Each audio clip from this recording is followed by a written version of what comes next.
So welcome to Make It Monday. I'm Jim with Amy Sews. And hi, Elaine. And we have something a little different for you today. We're going to be doing turned applique. Unlike, as you see behind me, Sharon's towel, and there's still openings if you want to join the Tea Towel of the Month Club, where she had a cut edge piece of fabric for the applique and then satin stitch over the edge. We're going to do an effect where you actually take the applique and make it larger, turn the edge under, and then sew it to your background. So I'm going to spin over to the overhead to explain what I mean. So let's say, for example, this is my applique piece. And what I will do with it is I will go and add a little more fabric to it. So when I place it down, I'm going to trace over it. And I want to add 1/4 inch seam allowance, because basically what I'm going to do is, let's say for this is like a fabric, I would take it, this is right side, wrong side. I would turn it over 1/4 inch, press it, and then lay it on top of my background and either hand slip stitch it to make it invisible or do a machine technique, which I'll show you in a bit. And that will attach it to your background fabric. But first, like in this case where it's curved, we need to add a seam allowance. And there's a couple different ways to do it. You can either add it, like measure with 1/4 inch with your ruler, or we could do this little trick where you put a magnet on the tip of your scissors and just kind of guide along where the side of the magnet is along my drawn line. And I can get a fairly accurate 1/4 inch seam allowance. And then, of course, I would go ahead and do my clipping and turning, because when you're doing like a curve piece, it takes a little bit of clipping to do that. The sample I have, I needed a lot of circles, where I thought the circle is probably the hardest thing to do. So this is my template for my applique. And the finished piece is about 1 1/8 inches in diameter.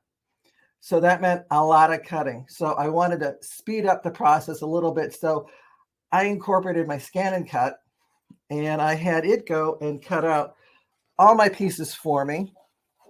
And as you can see, here's a strip of it where it did it, this whole strip, in about 2 minutes. So I got a really nice, perfect cutout for all my appliques. So if you're wondering what to do with your scanning machines that do the automatic cutting, etc., this is one way to do it. You could bring it into your sewing room and have it cut out all the different pieces you need for your applique. What I liked about it also was when I took my pattern and scanned it in, I can then go to the machine or the software and tell it to add 1/4 inch seam allowance to it and eliminate the first line and just have it do the cutting line. And that way I have a true accurate 1/4 inch all the way around all my applique pieces. So it was a lot less work to do it that way. And when I was first learning how to do like applique like this, and I was reading a couple different books and a couple different techniques, one of them said that when you're doing this, you're going to go ahead and clip it, turn it over, take your iron, and do a lot of pressing, which quite often ends up with a lot of burnt fingertips. Another method was you got a heavyweight piece of mylar that was heat resistant, and you would cut that out as your template, lay it on top, do your clipping, take a little bit of starch, and you're going to put it just along the seam allowance edge, fold it over so it would help hold it in place. And then you're going to go ahead and press it with your iron to fuse it in position. And basically, again, that's going to probably burn your fingertips if you're not too careful. And you would then have to slide this out and then repress it so you get a nice clean edge. So it does work, but it does take a little bit of effort with your iron. So I got a different way to show you, because you know, if you've taken one of my classes, I do things kind of differently. I actually cut out a second piece. So I have my first piece cut out in my fabric, again, with 1/4 inch seam allowance, added to my original size, which was here. And what I do is I actually sew my fabric applique to a piece of wash away stabilizer. So I have my bolt of peel and stick. So if you're not familiar with it, you're probably not a machine embroiderer, but this is a lightweight piece of material, kind of like interfacing, that's totally water soluble. You put it in the washer and it totally dissolves away. This one actually comes with a paper backing attached to it. So here I have like the fibrous part, my paper backing. And what's nice with that is that this will actually peel off, here we go, of the backing. So right now I'm leaving this attached to the paper backing, and I'm going to cut out a whole bunch of circles again to make it for the back of my applique. I'm not going to cut this out at 1/4 of an inch seam allowance like I did before. I'm going to do it with like a 3/8 to almost a 1/2 inch bigger than my original. So what I did was I took my original applique piece, sent it to my scan and cut, added the seam allowance I wanted it to. In 3 minutes, it cut out a whole sheet of circles. That's pretty good cutting for 3 minutes. And I will share this. Don't throw this away because I got a tip for that. I'll share with you sometime later. So once I have all my pieces done, I had my circle cut out. And I will share a tip with you too, that when you work with this, I put my paper side down, I believe, so that it was easier to pull it off the mat. Because I was a little concerned that if I put the water soluble side down, that it may not peel off as easily as I would like, and that possibly it would even separate from the paper, because I didn't want that to do that at first. So once I have my two done, I'm going to go and take the paper side and have it face me. The paper side, again, is covering the adhesive. So this is like the plain side of the stabilizer. Adhesive side back here. I take my circle and I put it face down. So the pretty side is against the paper. I then sewed with 1/4 of an inch seam allowance using the edge of the fabric as a guide.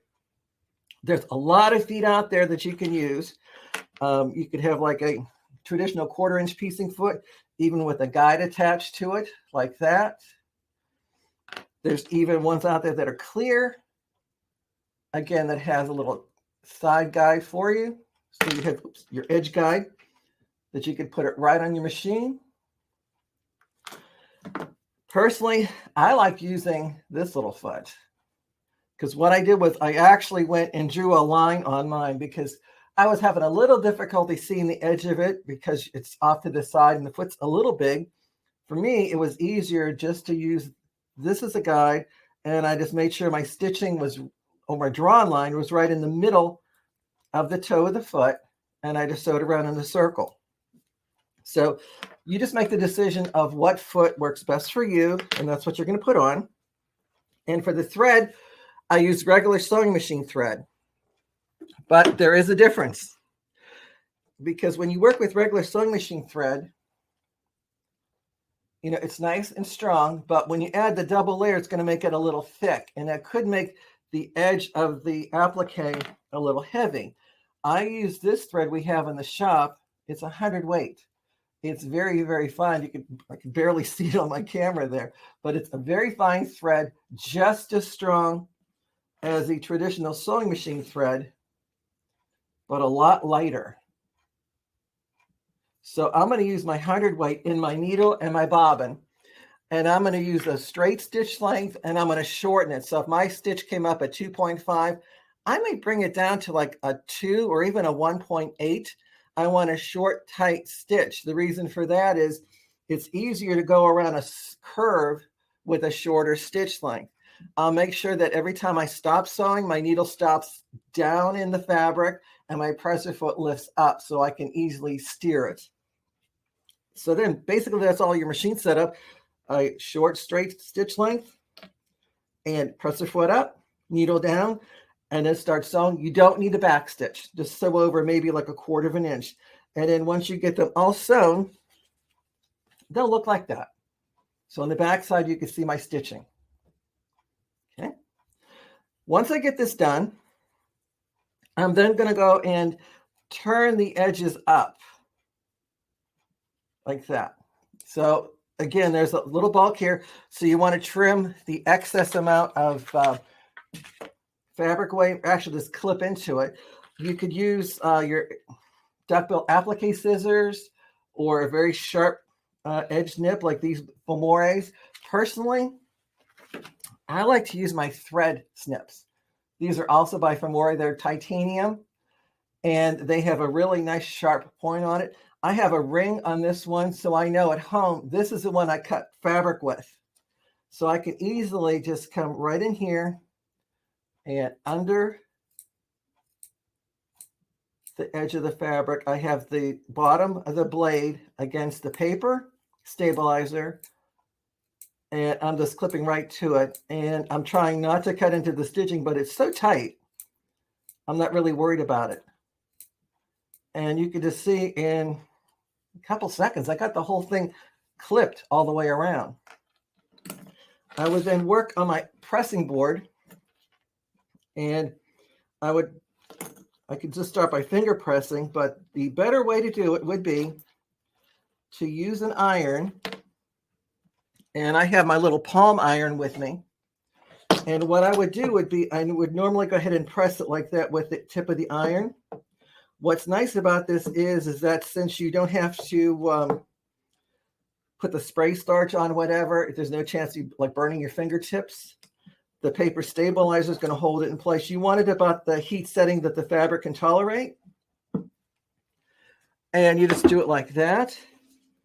And then I'll take the tip of the blade, score the paper stabilizer. And because the stitching is so tight, it perforated the backing, so I can remove the stabilizer all the way around. And then I'll clip again. The reason I do it twice is I would have to go and pull out all those little bits of paper. So it's easier just to pull off the ring, as you saw. And then what I'll do is, one by one, fold over all those little pieces and press it in place, because now the stabilizer is also acting like tape. So it's going to hold all of those seam allowances in place for me. So just with a few minutes, I can get it looking like that. So I have the nice round shape. The stitching will keep the fabric in shape, prevent it from you clipping too far in, and also prevent it from fraying as you're working with it. Then the next thing is you want to go and turn it inside out. And the one drawback is if you're a little too aggressive when you go to poke that hole in the middle to clip it, especially if you got really good sharp scissors, what you may want to consider is when you're at your scan and cut, have it cut a little Y in the middle. So I actually have these pre-cut so I can easily turn it inside out. And one of the ways I do quite often is I just go ahead and roll it up in a little ball. Even though it's nice and pressed smooth, I find for me it's easier than to take it and to turn it right side out. If you have fingernails, you could use that to help you turn them inside out. What I quite often do is I'll use a stiletto, whether it's a wooden one, or if you have one of these, just kind of slip it on your finger, and then you can use that to work under to turn all those edges right around for you like that, so that you have a nice turned applique. And I will warn you, though, that when you first turn it, it's like a little puffy because it's nice and kind of in its natural relaxed state. What you could do is you could then go ahead and repress this flat. Again, not so hot as you normally would for the fabric, just a little bit cooler, because this way you don't want to run the chance of having it stick a little harder to the paper when you got to peel it off.